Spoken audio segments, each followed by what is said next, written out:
On January 24th, Apple Computer will introduce Macintosh. And you'll see why 1984 won't be like 1984.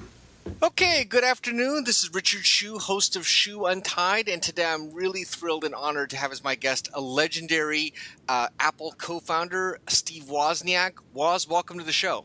Hi, great to be on. Thanks for recognizing me. So let me start. I'm sure you've told this story 1,000 times, but I just want to start by asking you, how does it feel to have been, when you kind of look back historically and was the co-founder of such a, obviously now such a legendary, one of the largest cap companies in the world.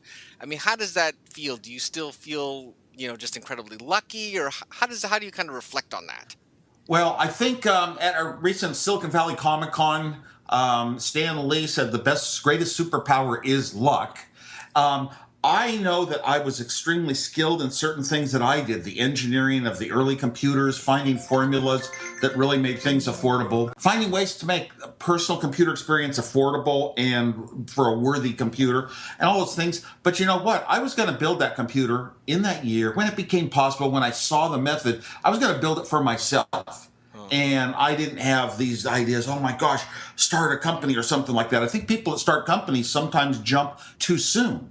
When the building parts, the cost of chips, for example, is too high to make it feasible and reasonable. Also, luck's a big part of it. Now, one thing is, how would you ever bring a computer in the home? Those earliest years when we didn't have computers in the home and then we would have them in the home. How would you get people to buy a computer in the home was the big question. And that boils down to a lot of marketing. But the answer was largely you couldn't have a computer in the home if all computers did was inventory and sales figures and that kind of stuff. It had to be fun, had to play games. Computer games at the time were very weak. Atari had started the arcade game revolution. Right. And the Apple II computer that made our company really was, we started a company with the product all done. Just, it's done. Okay, let's go ahead and produce it. That was the first time ever that arcade games were in color. The first time ever that arcade games were software. So this was, those times, to go back step by step by step, I can go back and figure out what enthused me and drove me. The same things were enthusing other people. I just happened to have exactly the right skills and background and experience to kind of get a head start. And I love doing things that are fun. I love doing things that are different. And that was a big part of making a successful start for the company. Once we got started, little did we know that product was going to be our, bloodline for the next 10 years. Now, when you were at Apple and doing it, did you kind of feeling that you were really onto something, or you really had no idea this was going to be this explosive, revolution? Well, there was no Apple. It was just me alone in an apartment working for Hewlett-Packard, designing the hottest tech product of the times, the handheld digital scientific calculators. Right. And if there was any foresight in this, we couldn't have started Apple. Now, coming up with the products, I wanted it for my own use. I had two uses: productivity and fun. I shared a computer at Hewlett-Packard to write programs and simulate all my designs. Now I would have my own computer. This is something I had dreamed of. I had told my dad in high school, someday I'm going to own a 4K computer of my own. And when he said it cost as much as a house, I said, I'll live in an apartment. So this was like absolute dire need. And the market was only one person. Steve Jobs wasn't really around.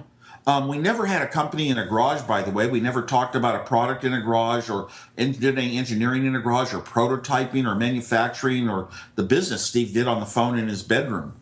These were humble start. But the thing is, you have to start humble with almost no money. We had no savings accounts. We had no rich relatives, nobody that could loan us money. So we had to start with the first idea was build a PC board for $20 and sell it for $40 to help people build my computer, which I'd given away. The Apple I wasn't the great computer. It was the formula, but not the great computer. The Apple II was one where Steve Jobs took on the business role. This is equally critically important to the engineering. You got to have engineering, marketing, and business just at the very start.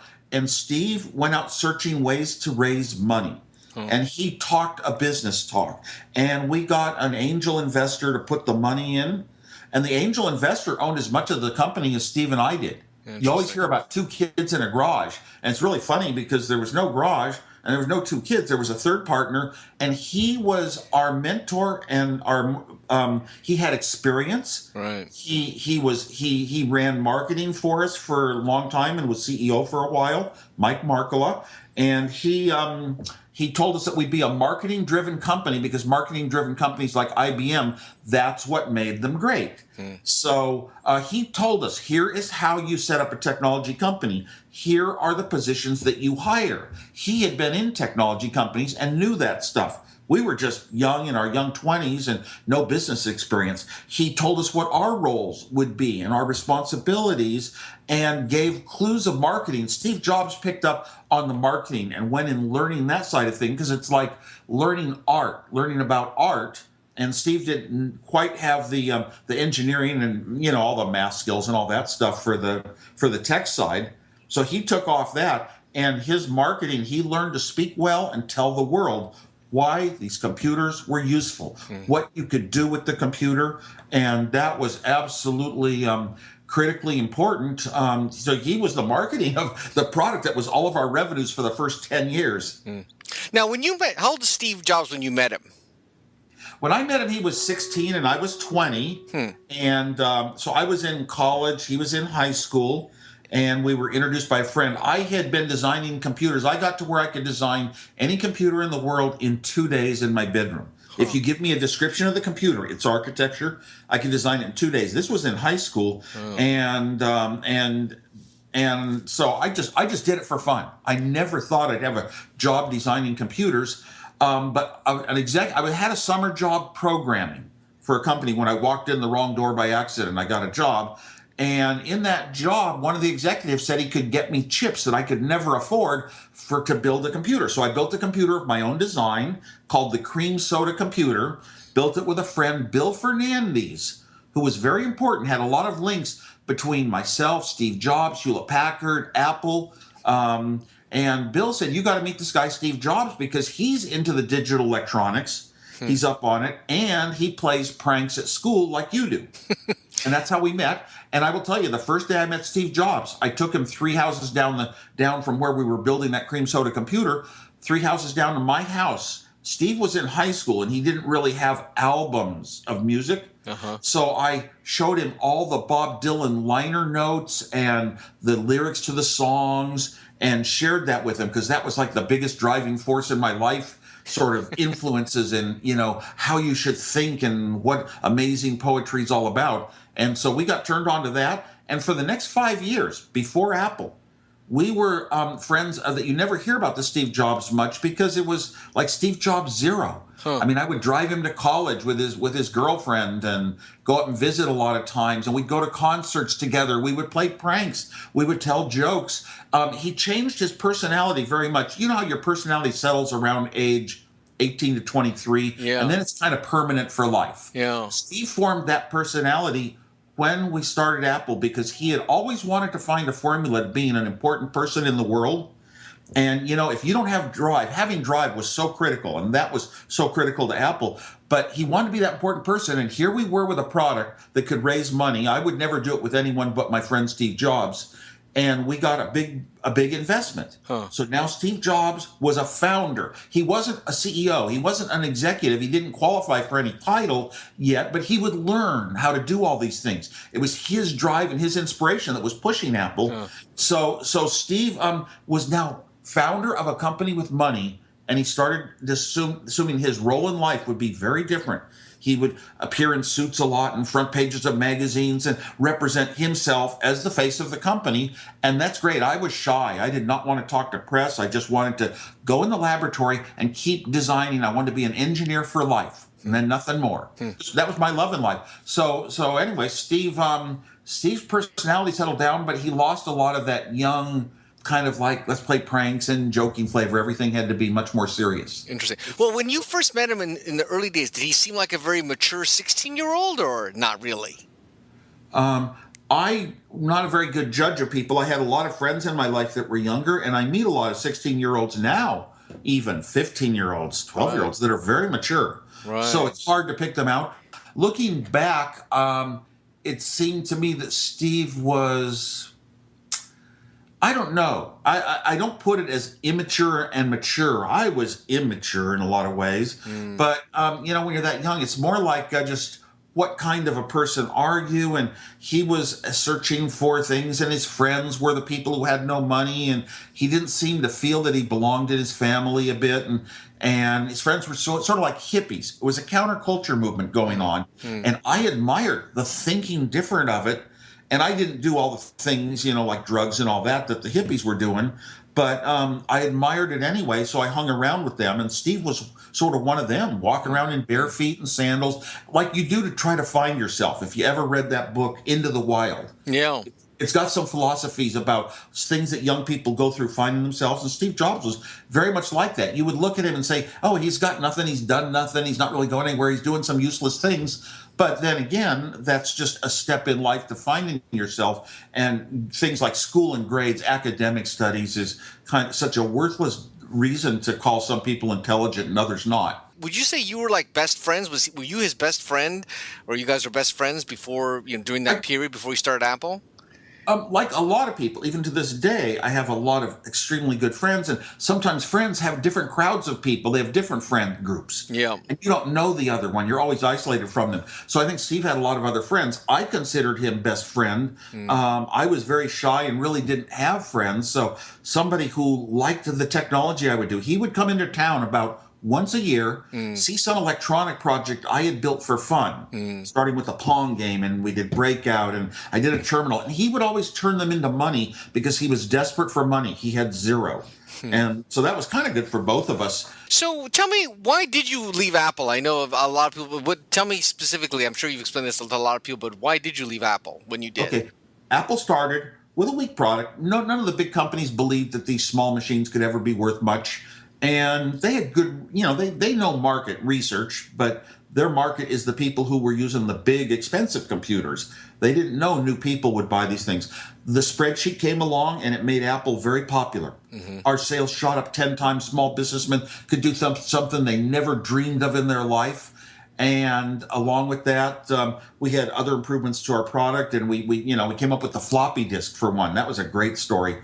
So now we went public. But now it came time, Apple kind of grew to a stage where it was managed. At first I was creating, very important things, interfaces to disk drives and cassette tapes and modems and all that kind of stuff, and floppy disks, for the product. But it got to the point that now we had managers, and engineers would have to fill out 40 pages of documentation of what they were going to do. Heck, I just went into a laboratory, started drawing ideas of chip connections on paper, soldering them together, making it work. I was just independent inventor who has an idea, wants to go in the laboratory and make it. And now Apple was to the stage that it was a big management structure, maybe over 100 employees. And I didn't fit into that. And I started thinking, well, now all the stuff that's going to come out of Apple will go through the management process, and the little rare startups. And Bill Atkinson did HyperCard, for example. That was a good one that was just independent from one person. But it was going to become rarer and rarer. And I was thinking, well, gosh, I don't know. I sort of despondent, but I didn't leave Apple. I had an airplane crash. And after the airplane crash, I had one of those short-term memory issues, but nobody knew it. I mean, I was going around talking about things. I remembered everything in the past. I rode my motorcycle. I did whatever I did. But I have no memories of that 5-week period after the crash, and nobody knew I had this problem. They just thought I was a little weird. After 5 weeks, I came out of amnesia. I talked myself out of it with logic one night. And whoa, all of a sudden, half of my brain was remembering things now, and half of it had been, the minute before, had been holding up all memories. So I called up Steve Jobs the next day, and I said, the most creative people I know at Apple, my favorite friends of all, are all working on the Macintosh project. I had been on that project. And I said, Burl Smith, even though he never went to college a day in his life, by learning and trying and practicing, he got as good as I am at designing with very few parts. So the Macintosh team is in good shape. I'm going to go back to college for 1 year to earn my degree. I only had 1 year left to go. This was my last chance in life. I'd put it off for 10 years.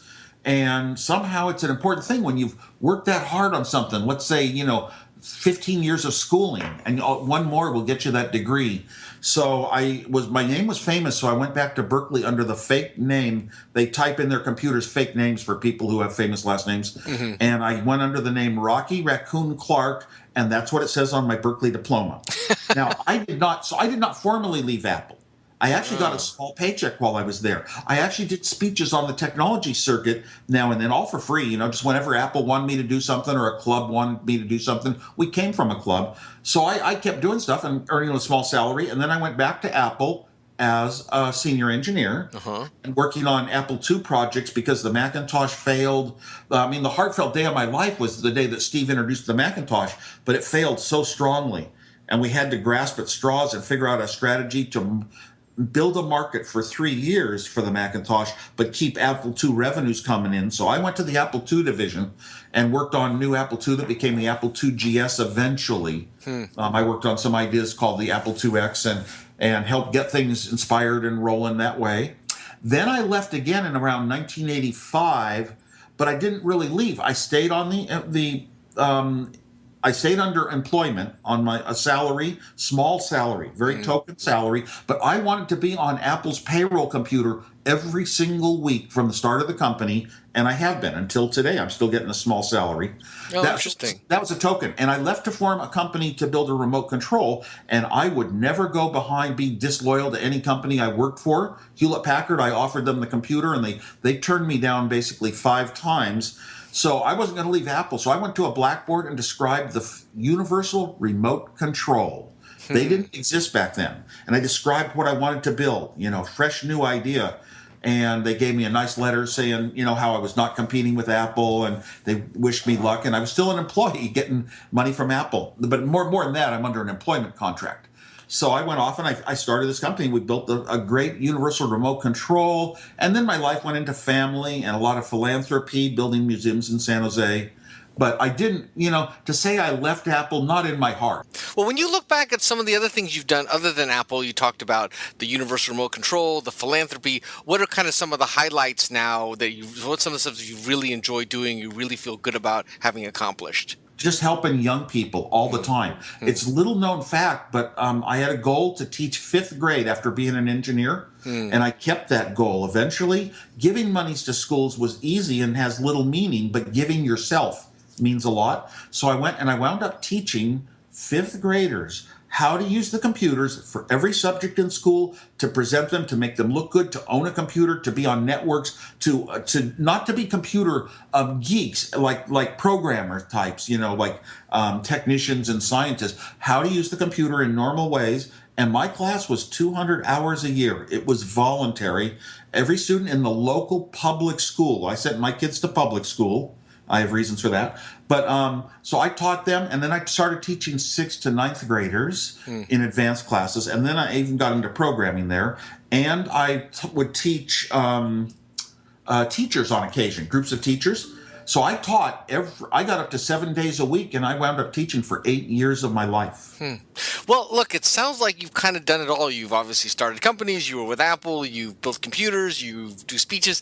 Anything missing? Anything that any other goals that you would like to do, or really you enjoying what you're doing now and nothing specific? No, my wife and I have so much fun in life, and we're so similar. We like the same things for the same reasons.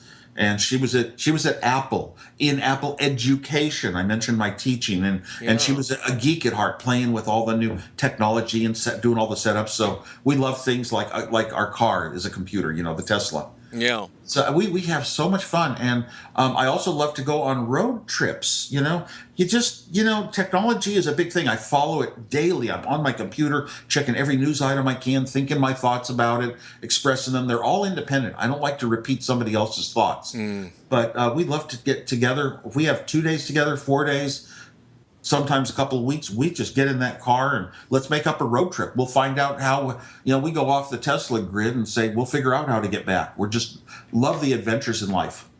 Well, Woz, it's been a fascinating conversation. It's an honor to speak to such a legend. I can't wait to speak to you in 5 years and hear what you've been doing. Well, good for you. Thanks for having me on. This is Richard Hsu and Steve Wozniak. Thanks.